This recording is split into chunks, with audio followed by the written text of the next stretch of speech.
Hello from Japan.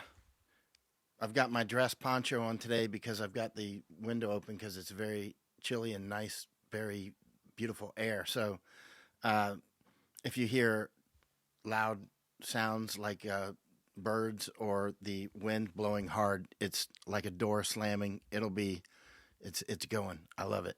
So anyway, from Japan, so many things going on. I just want to say a few things, and I think you're going to find of great interest. Uh, One is where to start? First of all, let me say this is a video sans edit.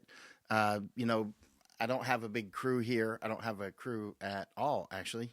And so I am, Call of the Wild, the way I was doing war stuff, never dragging people around with me, never dragged a photographer around with me. Should have at times, although I shot some of the most well known work of the Iraq and Afghan wars.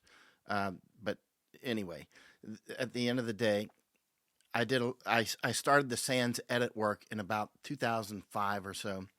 Certainly by 2006, I was doing sans edit work without edit because I was in combat so much and there was so much going on.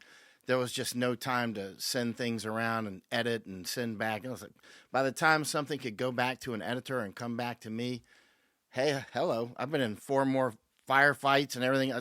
We don't have time for that crap, right? And also, I know what I want to say. I don't need an editor, right? Editors are very helpful. Editors are very helpful at times, especially to make sure, especially when you're doing book writing and you want everything to be absolutely precise. I mean, when I put something in a book, it's going to be precise. When I do sans edit, I'm on the fly, right? But I know what I want to say, so I don't need an editor. I recall years ago, there was quite a few agents that always wanted to be my agent and that sort of thing. And publishers that have wanted to, most people are dying to get a publisher or an editor. And I'm like, sorry, it's like, and one editor, I've forgotten her name. She was very well known and she had read my book, Danger Close. That was that book. She had read Danger Close, and she wanted to publish it, and as did quite a few others.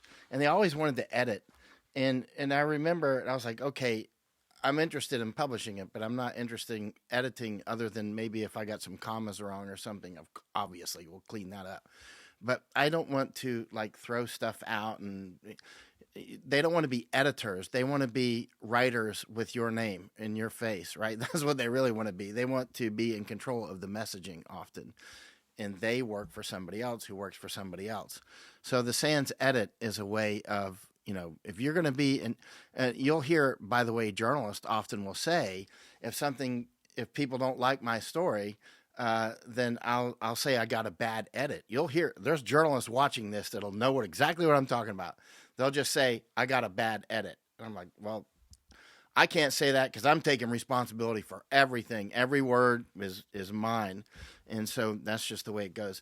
So this is a video sans edit. So thank you everybody who allows me to make this happen with donations, which I'm going to start asking for more and more often because we are getting more serious on our side with setting up an actual studio. And so, but now there's some interesting things in that regard. You can hit Venmo and Cash App and all those sorts of things. I always forget all the ways to donate. PayPal, Gifts and Go. Sign up for my Substack. Obviously, you can sign up for free because it's going to stay free. And because there's too many people that need this work that just cannot afford it. And just because they can't afford it doesn't mean that they're not the key people in the fight, right? That are, going to take care of their grandchildren or take care of their grandparents. Or I thought I saw a cat on the roof next door, but it wasn't. It was leaves blowing in the wind. And at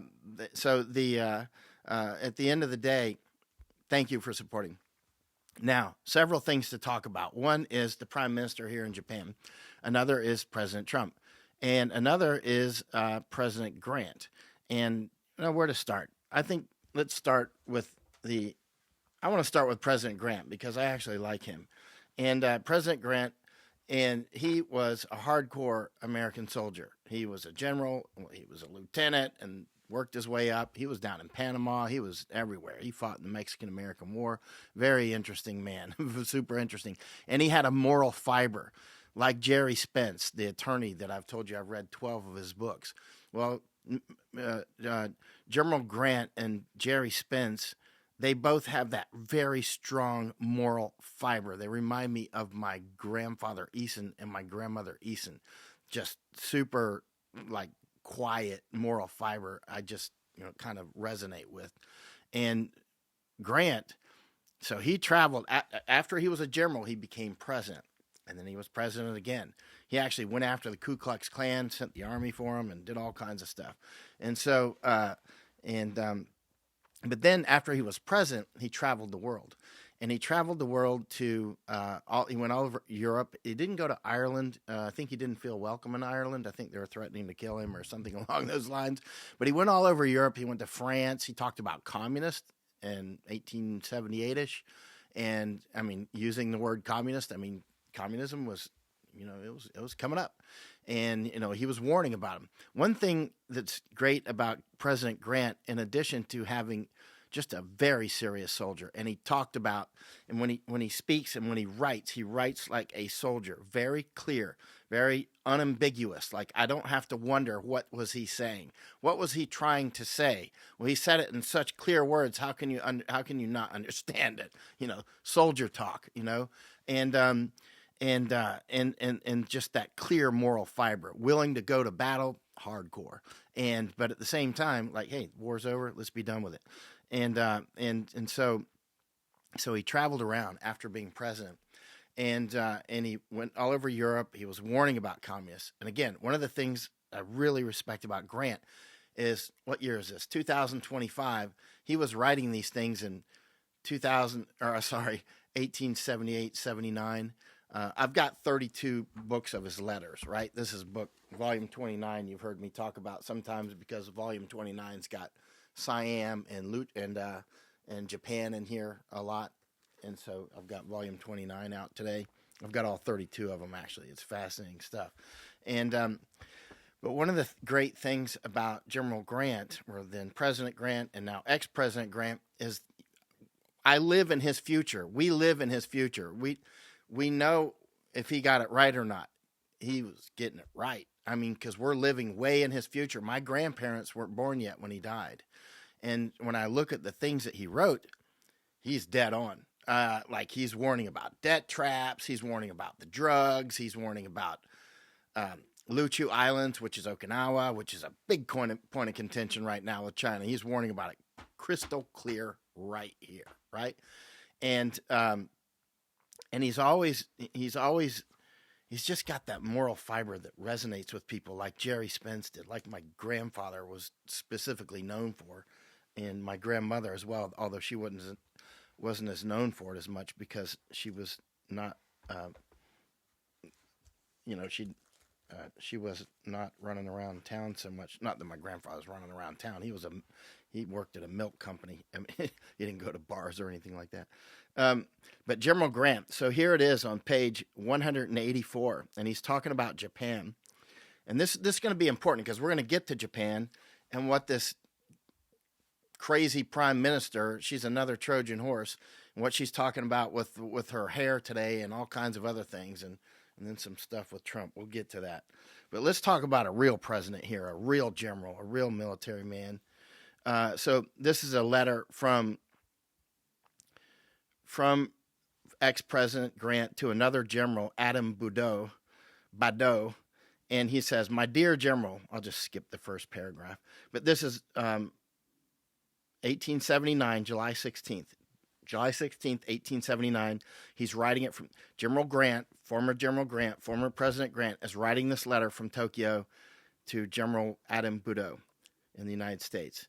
He says, I'm skipping the first paragraph because it's irrelevant. It's about some book that the general sent him a chapter to. So the second paragraph, "We have now been in Japan for nearly a month. The country is most beautiful and the people charming." By the way, when President Grant's world tour, the countries he seemed to actually only really deeply like were Siam, which is now Thailand, and Japan. He didn't spend as much time in Siam, but you could tell he respected Siam just by the things that he wrote. And he seemed to love Japan. He extended his trip here. And and Al Johnson and I, we both have noticed that the people that don't like Japan and Thailand, if they don't like those two countries, something seems to be, often you can sense there's something like just morally off with them. If you don't like Thailand and Japan, and I'm not talking about the people that go to Thailand for the whores and all that stuff. I mean, which are all over the world, by the way. They're just as much in America as they are in Thailand. There's as much, and or here for that matter. And they're all over the world. So that's not like the defining factor of Thailand. Thailand's got also a strong moral fiber, but the bar monkeys don't notice that because they spend all of their time, doing bar monkey stuff. And so then Thailand becomes known for that. But Thailand actually is a very serious country, very serious. And General Grant noticed that, well, Siam back then, and he notices it about Japan. So let me start again, and I'm going to stop narrating and just read what President Grant said, ex-President Grant. July 16th, 1879, I'm not going to interrupt.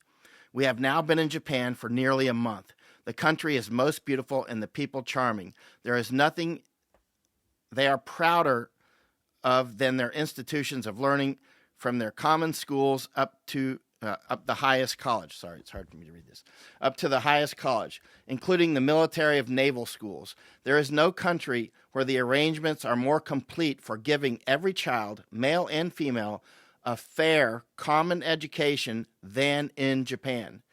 Their higher institutions compare favorably with those of the oldest countries of the highest civilization. The better class of males wear the European costume. Many of the ladies are beginning to adopt it also. From China to Japan, the change is very great, both in the people and the country. But I thought I saw germs of progress in China. President Grant saying, I thought I saw germs of progress in China. The country has great resources and a wonderfully industrious and ingenious and frugal people. The end of the century will probably see China looming up.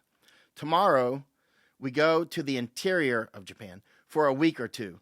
After that, I shall visit some other points of interest in the country, and we set sail for home on 27 August, 1879. I dread going home, but must do so.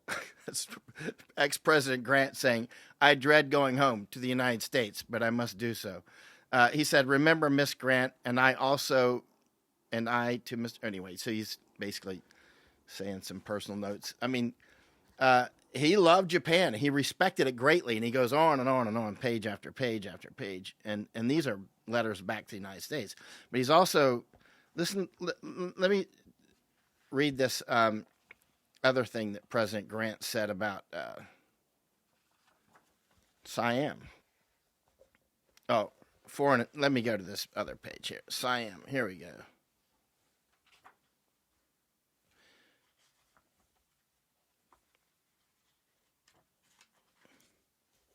Actually, we'll go to Japan again. So, President Grant, ex-President Grant, this is 1879, August 10th, 1879. He's chatting back and forth with His Majesty, the Emperor of Japan. And President Grant goes on to talk about how in every country there's people that are basically willing to sell out your country for political advantage. I mean, he's going on about that, and the emperor's like, this is a very interesting view on the whole. And then Grant goes on to say, another subject, he's talking about debt. This is important. President Grant's talking about debt. Another subject that occurs to me is the question of foreign indebtedness. There is nothing a nation should avoid as much as owing money abroad. Any individual who borrows money from others to such extent that he cannot repay at his will is altogether helpless and becomes enslaved. These pages. Becomes enslaved to the principal. Indeed, none can feel more humiliated than he.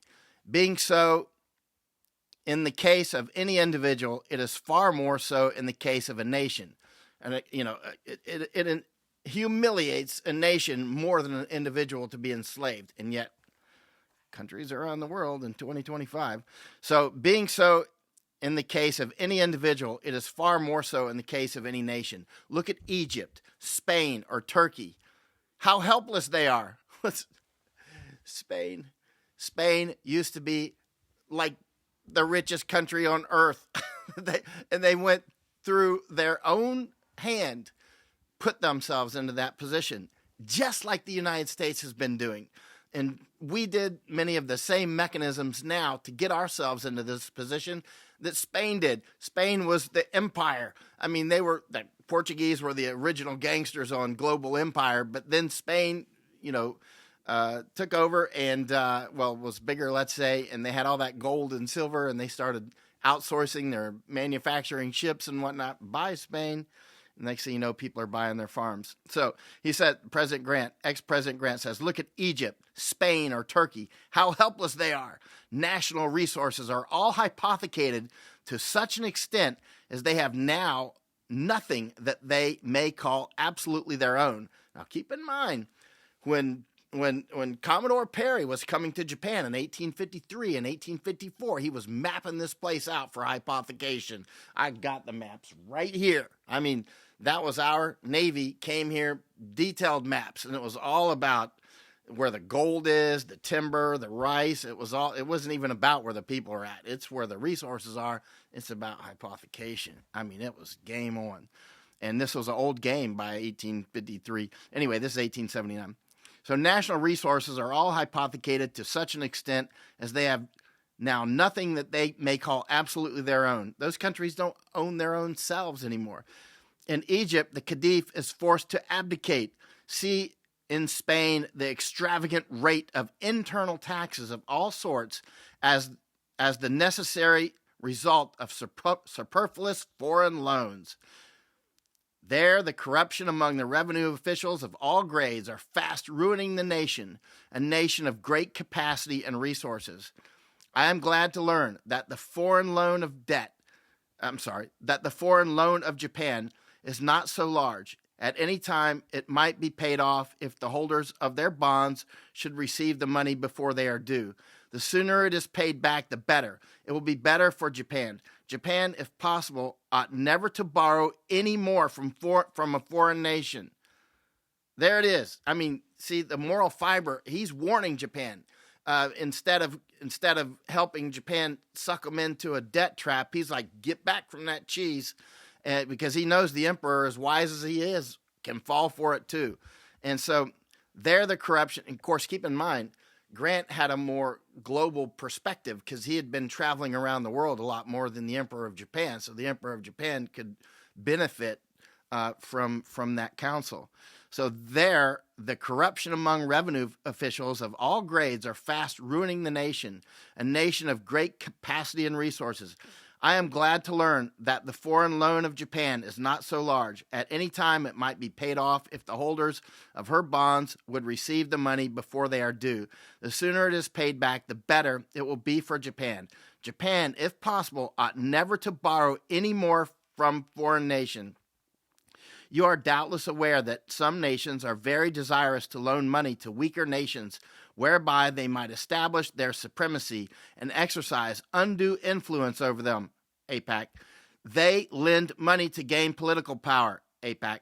They and China and others, and us, and we do it to other people too. It's not like we're all victims. I'm not a professional victim. I'm American. They lend money to gain political power. They are ever seeking the opportunity to loan. They would be glad, therefore, to see Japan and China, which are the only nations in Asia that are even partially free from foreign rule or dictation, at war with each other, so that they might loan them on their own terms and dictate to them the internal policy should they pursue. Let me read that again. I've mentioned this many times. Grant is warning the Emperor of Japan that foreign powers want to get basically China and Japan fighting each other. He explains this at different times. And then loan you money and own you, right? And that is unbelievably what's unfolding. This is 2025. It may not be, and it's already happened. I mean, it's not like now it's starting. It's been going on. It may be improper in this connection to say, while I was in China, I had several interviews with Li Hongchang and Prince Kung. They spoke to me at length regarding Luchu. The Luchu question. Luchu is Okinawa. Luchu is Okinawa. Luchu is the old name. And watch what President Grant, he was a general. He knows about this stuff, right? And he was a president. So he's got both layers of that going on. And a moral layer, which is rare. They spoke to me at length regarding the Luchu question and requested me to speak to the members of the Japanese government in favor of its proper and moderate settlement. In other words, the Chinese are asking President Grant to be an intermediary between China and Japan, which puts President Grant in a kind of a pickle situation. I mean, he can't really just tell him no, but he's got to be careful about how he handles that. So he said, I promised them I would do my best, though I declined to act as their agent in the matter. There you go. I then told them I would first speak to the U.S. minister, Mr. Bingham, because, he doesn't want to get in the middle of, I then told them I would first speak to the U.S. minister, Mr. Bingham, which I did, and many times too. So he spoke to Mr. Bingham many times. I also had a talk on the subject with Mr. Ito, he's Japanese, and General Saigo while at Nikko and in Japan. And I have of late informed myself more fully of the subject than before. As is the case of all controversies, there are two sides, and what I have learned in Japan is far different from what I was told in China. I am not, of course, in a position to know definitely the merits of the case. Anyway, he's going on about this. It becomes very interesting. And I mean, it just gets more and more interesting. But let me get to another part here. On page 207, if Japan holds Luchu, again, that's Okinawa, still a major point. If you go to Luchu right now, if you land in Okinawa right now, you'll be seeing F-15s take off right from that airport you land at. And those F-15s are Japanese F-15s. I've seen so many F-15s take off and land there. That place is going to be a war zone at some point. Because it just is. It's routes and resources. If Japan holds Luchu, she dominates all the... I repeat, this is 1879. If Japan holds Luchu, she dominates all the channels of the Chinese trade. This was a most important matter to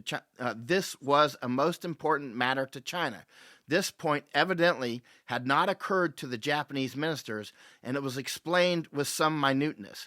Colonel Grant, that's his General Grant's son, illustrated his father's argument by tracing with a pencil the lines of Luchu Islands and their contiguity to the China coast, and the control they would exercise over the trade, the Luchu Island. You could have control by having Luchu. And I assure you, China is moving to take Luchu, and the whole Taiwan thing is part of that, by far. And so, and the control they would exercise over the trade. General Grant continued by saying that there were other reasons why Japan should, if possible, have a complete and amicable understanding with China. The only powers, this is important, so important I actually underlined it in a book. The only powers who would derive any benefit from a war would be foreign powers. They knew that the policy of some European powers was to reduce Japan and China into the dependence which had been forced upon other nations. And he had seen indications of this policy during his travels in the East, which made his blood boil. In other words, made General Grant's blood boil. Like Siam, he talked about his blood boiling when he saw the opium problems. China was pushing opium into Siam, and it made General Grant, I remember him saying that made my blood boil because they were trying to undermine the kingdom of Siam with the opium. Anyway, so he saw in Siam and China. Oh wait, it's right here. So I'm sorry, I thought that was on a different page, but it's actually here. So he had seen indications of this policy during his travels. General Grant had seen the indications during his travels, which made his blood boil. He saw it in Siam and China and Japan. In Siam, the king, unable as he could, as he told the general, to protect his people from opium. In China, opium had been forced upon the people. That was as great a crime against civilization as slavery. at that time, I don't know how deeply China would have been involved in pushing opium into Thailand, but eventually they were deeply involved. Actually, I've got some of those opium weights here, actually, that they used to actually use to measure the opium in actually Thailand. Yeah, anyway, I think they're in the other library room. And so but it was a huge industry, and opium had its own weights and measures. So in Japan, only the other day, he saw Germans deliberately violate a Japanese quarantine by sending down a German gunboat and taking a German merchantman out of quarantine. No European power would dare to do such a thing in the United States, but it illustrates European policy in the East. If war should ensue between China and Japan, and it's cranking up today in 2025, if war should ensue between China and Japan, European powers would end it in their own way, to their own advantage and to the disadvantage of the two nations.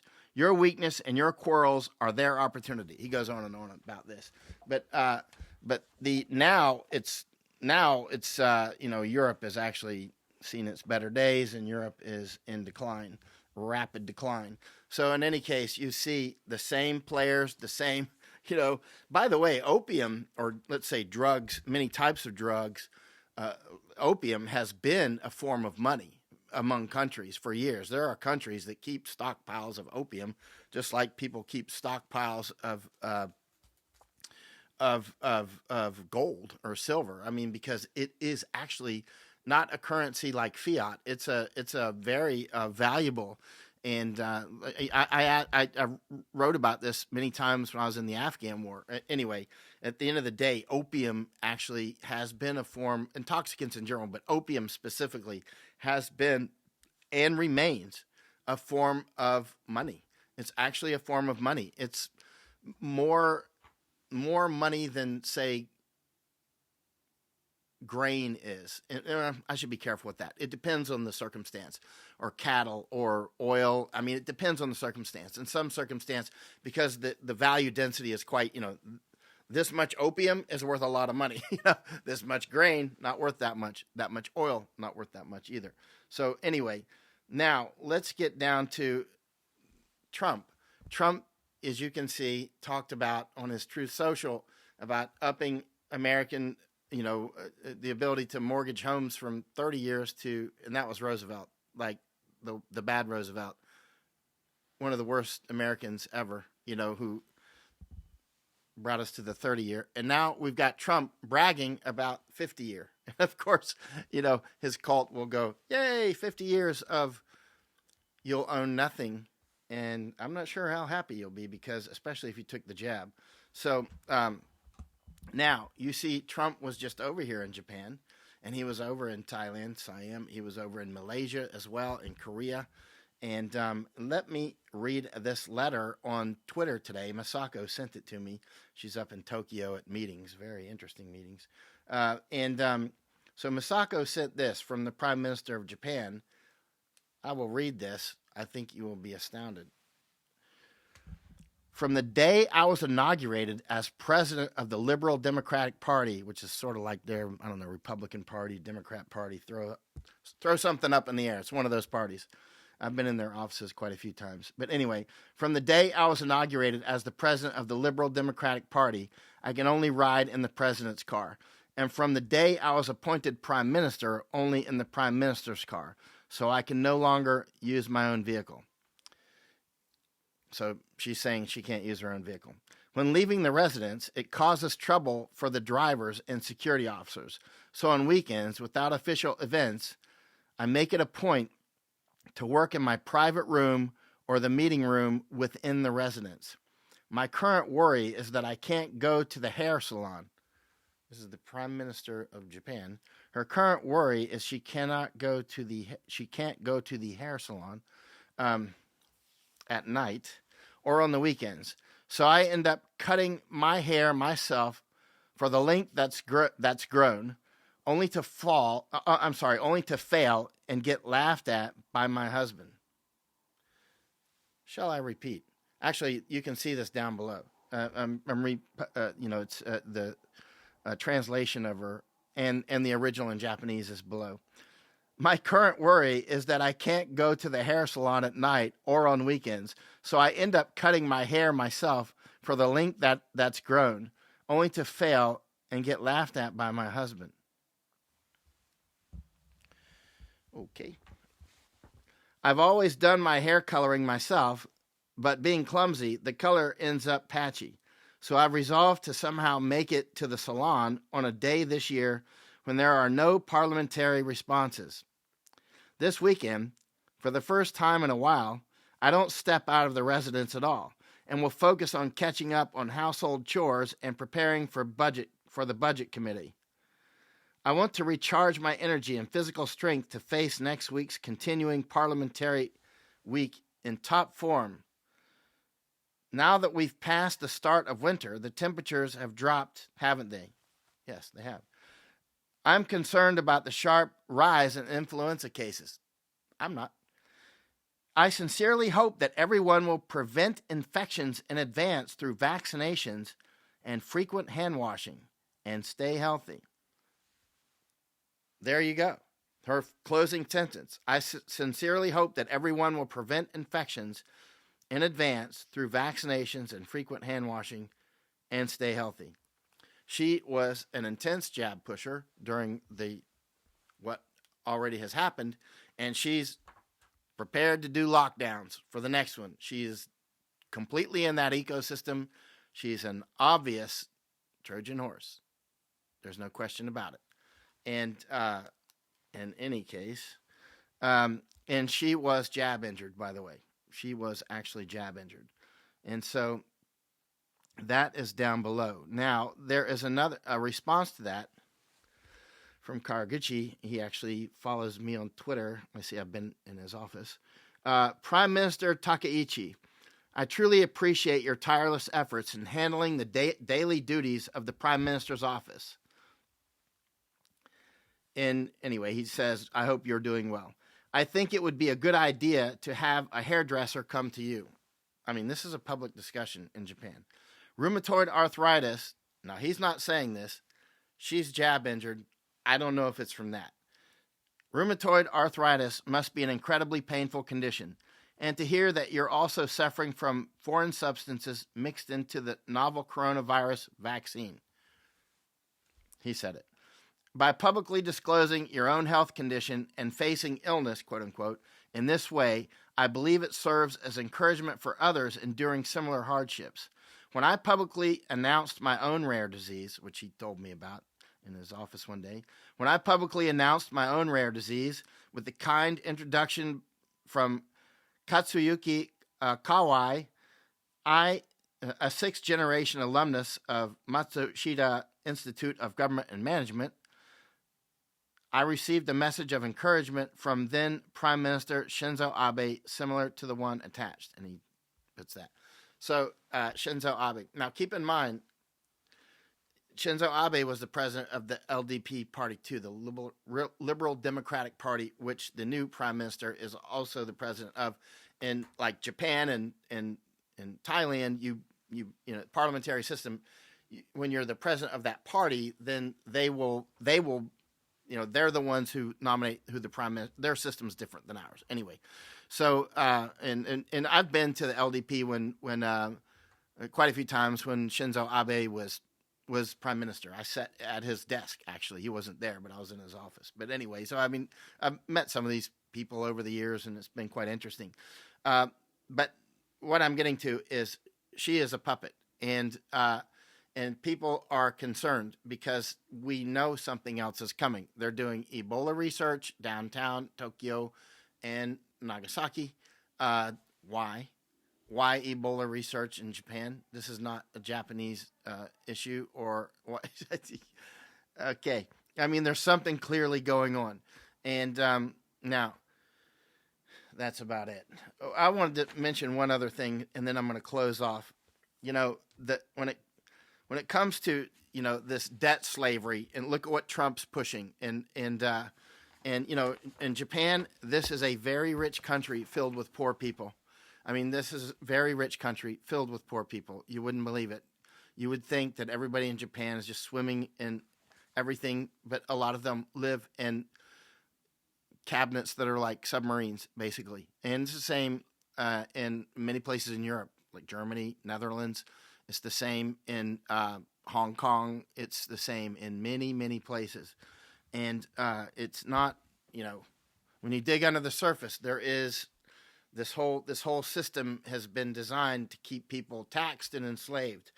And keep in mind, the people that you have to watch out for the most, the hardest slave drivers are other slaves.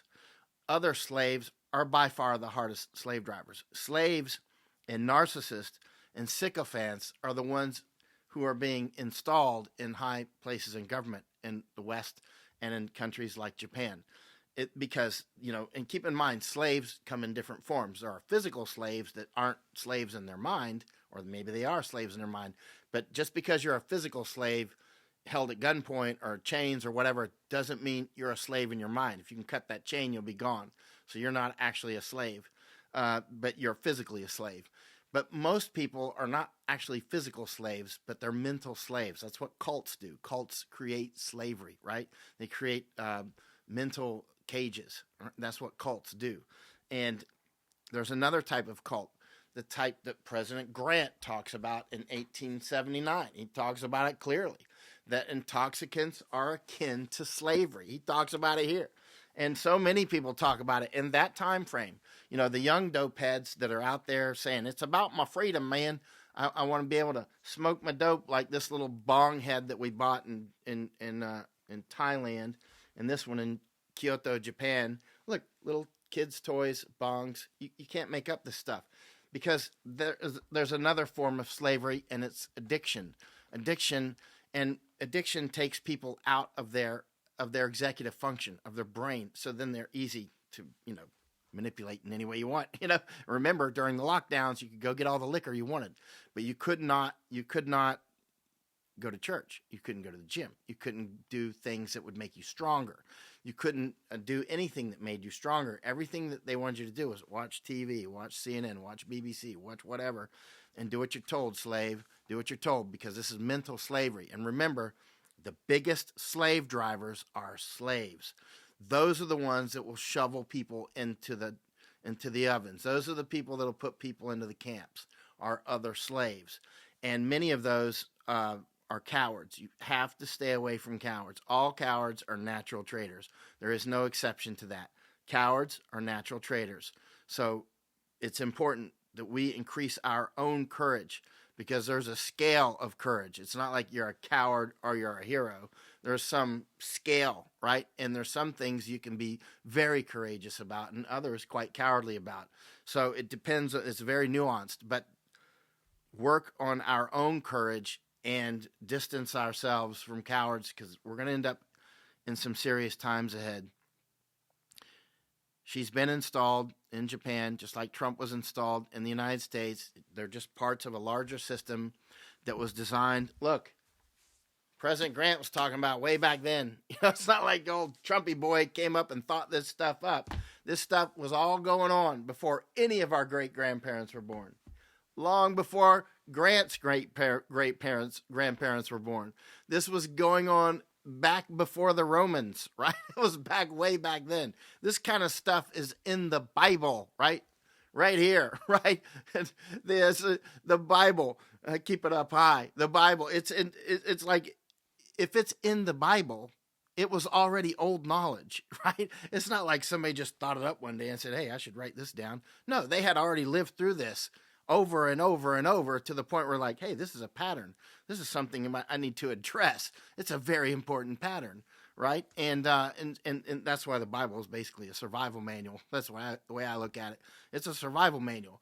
And so these things, these debt traps that people get caught in, whether it's student loans or national level. Remember, Grant is talking about the worst debt traps are national level. They crush the soul of a nation, right? And so this 50-year mortgage stuff, this is a trap. It's like a piece of cheese that's 50 years big. It's like, Yeah, you'll own nothing, and I don't know if you'll ever be happy. It's down to us. We're not victims. We're not victims. I'm not a victim. We recognize what's going on, right? They're trying to victimize us. Fight back. Don't do it. Resist. Don't do it. Don't fall into the debt traps.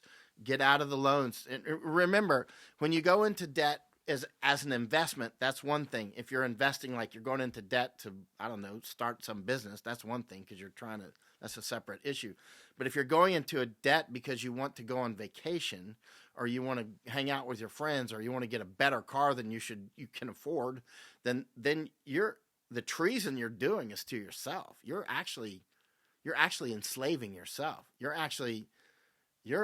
committing treason against your own self. And so actually a good book on this is The Preparation. You might want to read that. I just got a message from Doug Casey a few hours asking me to review the book, The Preparation. I didn't actually do this whole podcast to mention The Preparation, but it comes to mind now. But if you read The Preparation, it goes into this, how young people should not even go to university anymore unless you're studying like mathematics or physics or something STEM related, engineering. Oh, by the way, Grant in here, he mentions how the Japanese engineering schools in 1879, he's mentioning how they're the best in the world right here. He's talking about in this book. And so, if you for some subjects you need to go to university. I mean, I would. If I were going for certain subjects, I would certainly go to university. But if I were going for, history, why would I go to university for history? I mean, for the price of the books, for the price of your student loans, you can end up with your own library, literally source documents. Hello, and you can, and actually, I study more now than I ever have in my life. I've always studied a lot, but the more